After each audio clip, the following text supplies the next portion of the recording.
If you want to add or change keyboard language on OPPO Find X9, first of all, we're gonna go to Settings.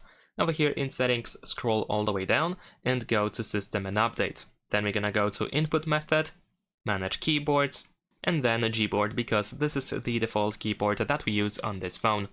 Now we can go to Languages and we can press Add Keyboard in order to look for a new keyboard that you want to use on your phone.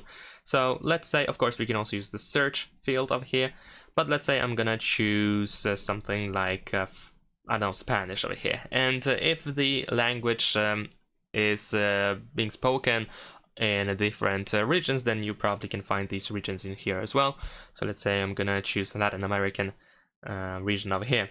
We also have multilingual typing that you may want to turn it on or off, and we can tap on Done.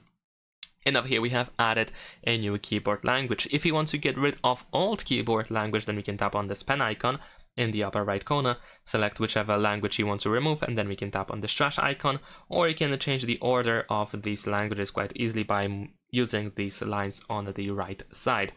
Now, if you stick with more than one language, then of course you can still change between these languages quite easily. Now, over here we even have this highlight. We can tap on this globe icon in order to switch between our added languages. Thanks for watching, leave a like and subscribe.